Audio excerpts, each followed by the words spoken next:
ओम शांति।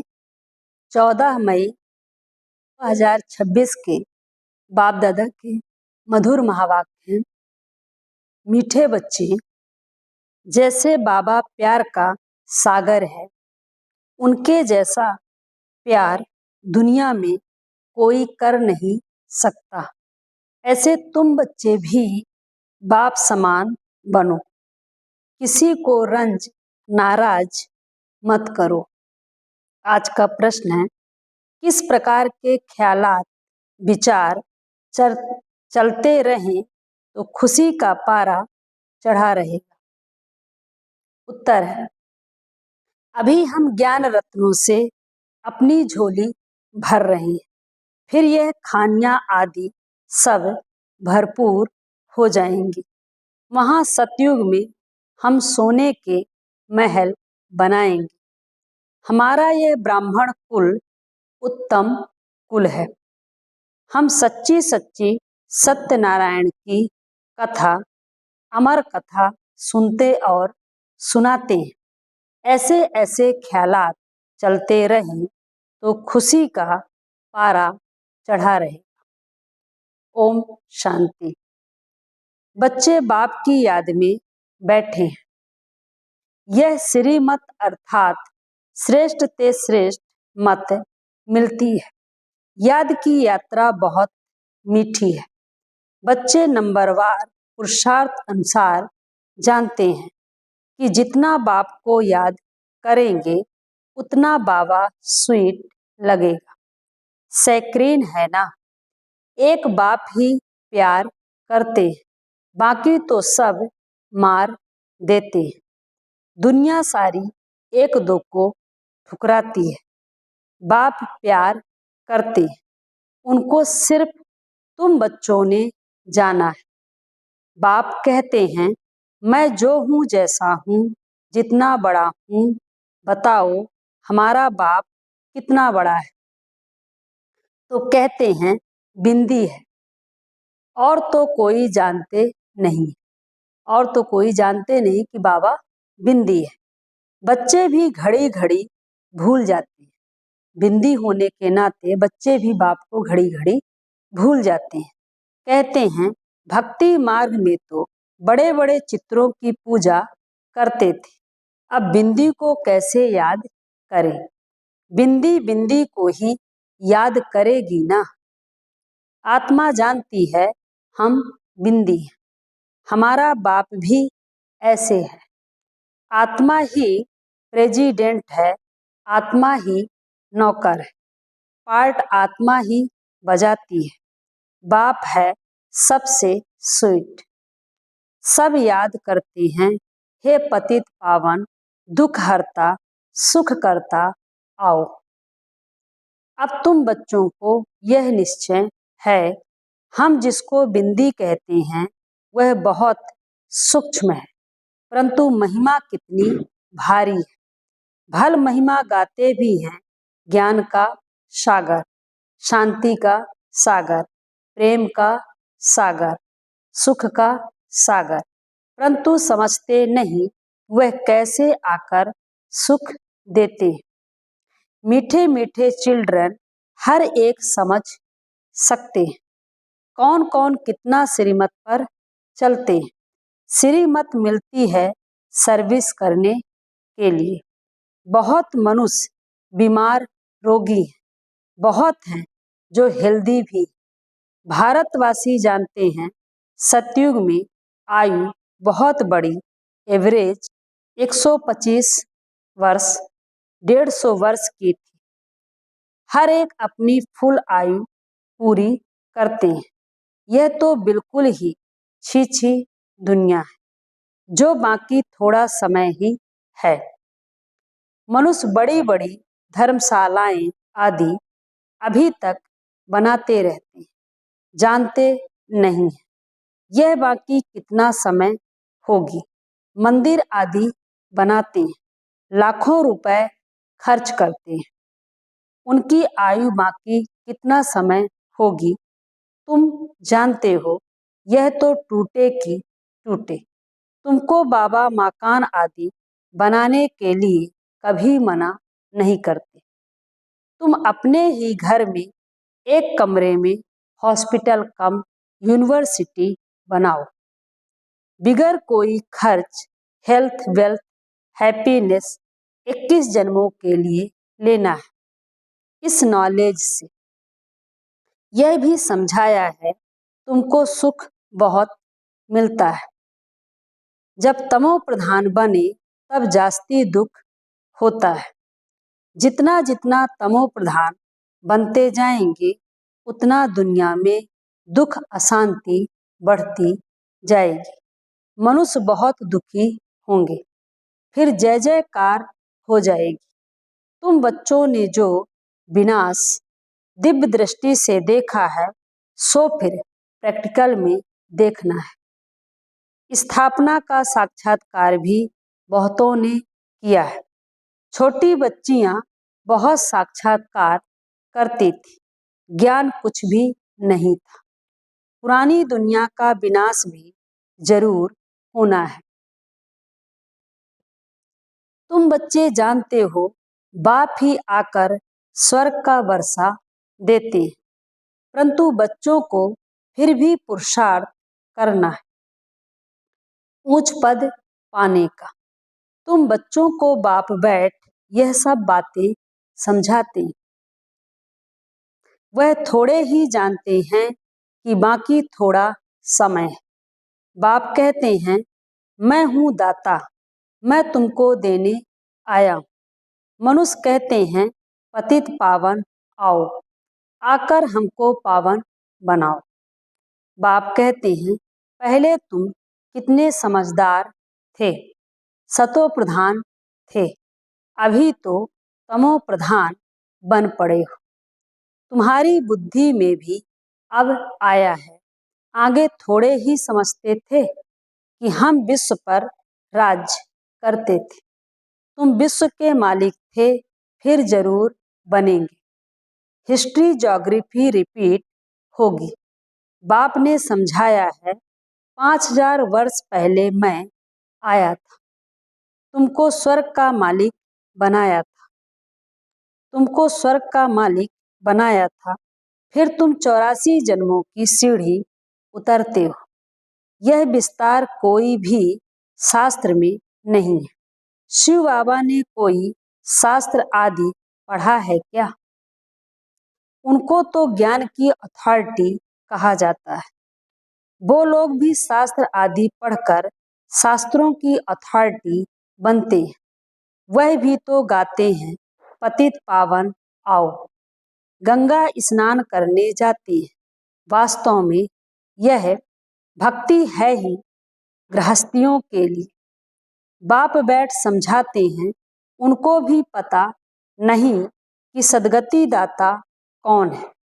बाप समझाते हैं तुम मुझे बुलाते भी हो, हे पतित पावन आओ, मैं तुमको पावन बनाता हूँ। मैं तुमको पढ़ाने के लिए आता हूँ, ऐसे नहीं कि हम पर कृपा करो। मैं तो टीचर हूँ, तुम कृपा आदि क्यों मांगते हो? आशीर्वाद तो अनेक जन्म लेते आए हो, अब आकर माँ बाप की मिल्कियत का मालिक बनो। और आशीर्वाद क्या करेंगे? बच्चा पैदा हुआ और बाप की मिल्कियत का मालिक बना। लौकिक बाप को कहते हैं कि कृपा करो। यहाँ तो कृपा की बात ही नहीं है, सिर्फ बाप को याद करो। कृपा अर्थात कर और पा। तो क्या करना है? बाप को याद करना है, तभी हमारे ऊपर कृपा होगी। यह भी किसको पता नहीं है कि बाबा बिंदु है। अभी तुमको बाप ने बताया है। सभी कहते भी हैं परम पिता परमात्मा, गॉड फादर, सुप्रीम सोल। तो परम आत्मा ठहरे ना, वह है सुप्रीम, बाकी सब आत्माएं हैं ना। सुप्रीम बाप आकर आप समान बनाते हैं और कुछ नहीं है। कोई की बुद्धि में होगा क्या कि बेहद का बाप जो स्वर्ग का रचयिता है वह आकर स्वर्ग का मालिक बनाते हैं। तुम अभी जानते हो, श्री कृष्ण के हाथ में स्वर्ग का गोला है। गर्भ से बच्चा बाहर निकलता है, तब से आयु शुरू होती है। श्री कृष्ण तो पूरे 84 जन्म लेते हैं। गर्भ से बाहर आया उस दिन से 84 जन्म गिनेंगे। लक्ष्मी नारायण को तो बड़ा होने में 30-35 वर्ष लगे ना, तो वह 30-35 वर्ष 5000 से कम करना पड़े। शिव बाबा का तो गिनती नहीं कर सकते। शिव बाबा कब आए टाइम दे नहीं सकते। शुरू से साक्षात्कार होते थे। मुसलमान लोग भी बगीचा आदि देखते थे। यह नौधा भक्ति तो कोई ने नहीं की। घर बैठे आपे ही ध्यान में जाते रहते थे। वह तो कितनी नौधा भक्ति करते हैं। अभी बाप बैठ सम्मुख समझाते हैं। बाबा दूर देश से आया है, यह बच्चे जानते हैं। इसमें प्रवेश कर हमको पढ़ाते हैं, लेकिन फिर बाहर जाने से नशा कम हो जाता है। याद रहे तो खुशी का पारा भी चढ़ा रहे और कर्मातीत अवस्था भी हो जाए, परंतु उसमें टाइम चाहिए। अब देखो, श्री कृष्ण की आत्मा को अंतिम जन्म में फुल ज्ञान है। फिर गर्भ से बाहर निकलेंगे, पाई का भी ज्ञान नहीं होगा। बाप आकर समझाते हैं, श्री कृष्ण ने कोई मुरली बजाई नहीं, वह तो ज्ञान जानते ही नहीं। लक्ष्मी नारायण ही नहीं जानते तो फिर ऋषि मुनि सन्यासी आदि कैसे जानेंगे। विश्व के मालिक लक्ष्मी नारायण ने ही नहीं जाना तो फिर यह सन्यासी लोग कैसे जानेंगे। कहते हैं श्री कृष्ण सागर में पीपल के पत्ते पर आया, यह किया। यह सब कहानियां हैं जो बैठ लिखी हैं। कहते हैं नदी में पैर डाला तो वह नीचे चली गई। विचार करो, मनुष्य क्या क्या बातें बना सकते हैं। अब आप समझाते हैं, कोई भी उल्टी सुल्टी बातों पर कभी विश्वास नहीं करना। शास्त्र आदि कितने मनुष्य पढ़ते हैं। बाप कहते हैं, पढ़ा हुआ सब कुछ भूल जाओ, इस देह को भी भूल जाओ। आत्मा ही एक शरीर छोड़ दूसरा लेकर पार्ट बजाती है, भिन्न भिन्न नाम रूप देश चोला पहनकर। अब आप कहते हैं, यह छी वस्त्र है। आत्मा और शरीर दोनों पतित है। आत्मा को ही श्याम और सुंदर कहा जाता है। आत्मा पवित्र थी तो सुंदर थी, फिर काम चिता पर बैठने से काले बने। अब फिर बाप ज्ञान चिता पर बिठाते हैं। अब फिर बाप ज्ञान चिता पर बिठाते हैं। पतित पावन बाप कहते हैं, मुझे याद करो तो खाद निकल जाएगी। आत्मा में ही खाद पड़ती है। कलयुग अंत में तुम गरीब हो, वहां सतयुग में फिर तुम सोने के महल बनाएंगे। वंडर है, यहाँ हीरो का देखो कितना मान है, वहां तो पत्थरों मिसल होते हैं। अभी तुम बाप से ज्ञान रत्नों की झोली भर रहे हो। लिखा हुआ है, सागर से रत्नों की थालियां भर ले आते हैं। सागर से जितना भी चाहिए उतना लो, खानियां ही भरतू हो जाती है। तुमने साक्षात्कार किया है, माया मच्छंदर का भी खेल दिखाते हैं। उसने देखा सोने की ईंटें पड़ी हैं, ले जाता हूँ। नीचे आया तो कुछ था नहीं, वहां तो सोने की ईंटों के महल बनाएंगे। ऐसे ऐसे ख्यालात आने चाहिए तो खुशी का पारा चढ़ा रहे। बाप का परिचय देना है। शिव बाबा 5000 वर्ष पहले भी आया था, यह किसको पता नहीं है। तुम जानते हो 5000 वर्ष पहले आकर तुमको राजयोग सिखाया था, कल्प कल्प तुमको ही सिखाएंगे। जो जो आकर ब्राह्मण बनेंगे वह फिर देवता बनेंगे। विराट रूप भी बनाते हैं, उसमें ब्राह्मणों की चोटी गुम कर दी है। ब्राह्मणों का कुल बहुत उत्तम गाया जाता है, वह है जिस्मानी, तुम हो रूहानी। तुम सच्ची सच्ची कथा सुनाते हो, यही सत्यनारायण की कथा अमर कथा है। तुमको अमर कथा सुनाए अमर बना रहे। यह मृत्यु लोक खत्म होना है। शिव बाबा कहते हैं मैं तुमको लेने आया हूँ। कितनी ढेर आत्माएं होंगी। आत्मा वापस घर में जाती है तो कोई आवाज थोड़े ही होता है। मधुमक्खियों का झुंड जाता है तो आवाज कितना होता है। आत्मा झुंड के झुंड जाएगी लेकिन आवाज कुछ भी नहीं होगा।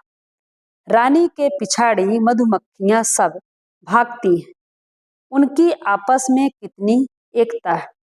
भ्रमरी का भी मिसाल यहाँ का है। बाबा एग्जाम्पल दे रहे हैं कि मधुमक्खियों में कितनी एकता है। जब उसकी रानी जहाँ जाती है सारी मक्खियां साथ में चली जाती है। भ्रमरी का भी मिसाल, भू भू करके कीड़ों को आप समान बनाती है, अपने जाल में फंसाती है। तो अगर भ्रमरी का भी मिसाल यहाँ का है। तुम मनुष्य से देवता बना देते हो, पतितों को तुम ज्ञान की भू भू करते हो तो पावन विश्व का मालिक बन जाते हैं। तुम्हारा है प्रवृत्ति मार्ग, उसमें भी मेजॉरिटी माताओं की है, इसलिए वंदे मातरम कहा जाता है। ब्रह्मा कुमारियां वह जो बाप द्वारा 21 जन्म का वर्षा दिलाती हैं। बाप सदा सुख का वर्षा देते हैं। जो सर्विस करेंगे, लिखेंगे, पढ़ेंगे, होंगे नवाब, खेलेंगे, कूदेंगे, बनेंगे खराब। राजा बनना अच्छा व नौकर बनना अच्छा। बाबा पूछ रहे हैं पिछाड़ी के समय तुमको सब मालूम पड़ जाएगा कि हम राजा बनेंगे या नौकर चाकर बनेंगे, हम क्या बनेंगे। फिर पछताएंगे, समय फिर नहीं रहेगा पुरुषार्थ करने का, तो फिर पछताएंगे हम श्रीमत पर क्यों नहीं चले। बाप कहते हैं फॉलो करो, अभी वक्त है, फॉलो करो। ऐसे भी नहीं कोई एक कमरा दे देते हैं सेंटर के लिए, खुद मीट आदि खाते रहते हैं।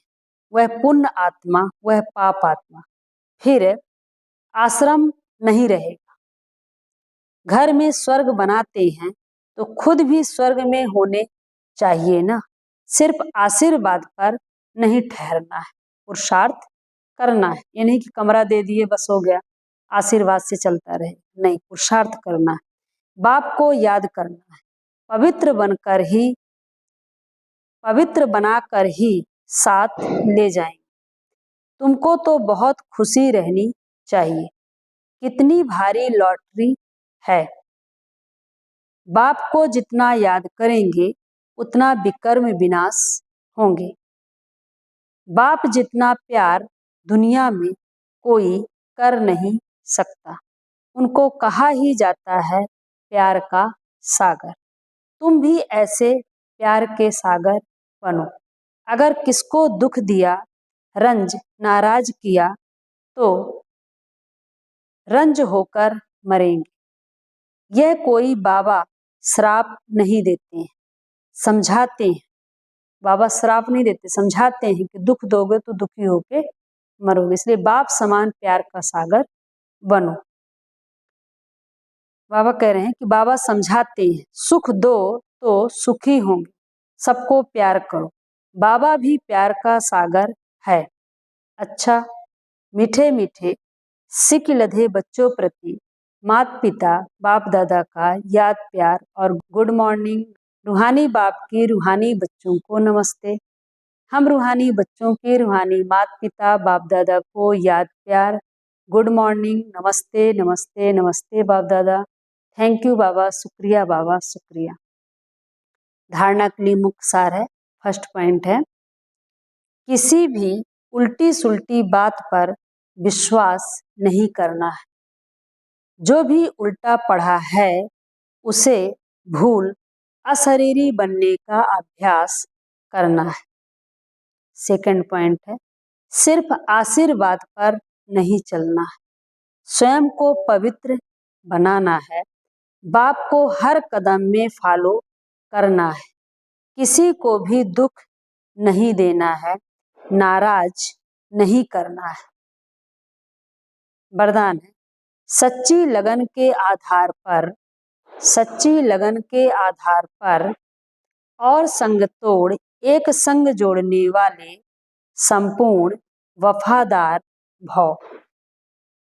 विस्तार है, संपूर्ण वफादार उन्हें कहा जाता है जिनके संकल्प व स्वप्न में भी सिवाय बाप के और बाप के कर्तव्य व बाप की महिमा के, बाप के ज्ञान की और कुछ भी दिखाई ना दे। एक बाप दूसरा ना कोई, बुद्धि की लगन सदा एक संग रहे तो अनेक संग का रंग लग नहीं सकता। इसलिए पहला वायदा है और संग तोड़ एक संग जोड़। इस वायदे को निभाना अर्थात संपूर्ण वफादार बनना। स्लोगन है, सत्यता की स्वस्थिति परिस्थितियों में भी संपूर्ण बना दे। सत्यता की स्वस्थिति परिस्थितियों में भी संपूर्ण बना दे। आज के अव्यक्त इशारे हैं, सदा अचल अडोल एक रस स्थिति का अनुभव करो। हम ऊंचते ऊंच बाप के बच्चे हैं, यह याद रहने से एक रस अवस्था रहेगी। जब एक से संबंध रहता है तब अवस्था भी एक रस रहती है। अगर और कहाँ संबंध की रग जाती है तो एक रस अवस्था नहीं रहेगी। तो एक रस अवस्था बनाने के लिए सिवाय एक बाप के और कुछ भी देखते हुए ना देखो। अच्छा, ओम शांति। ओम शांति। चैनल पर बने रहने के लिए धन्यवाद। जल्द ही एक विशेष वीडियो लेकर आने वाले हैं जो आपके दैनिक जीवन की समस्याओं पर आधारित होगा। अतः चैनल को सब्सक्राइब, लाइक और शेयर करना न भूले। ओम शांति।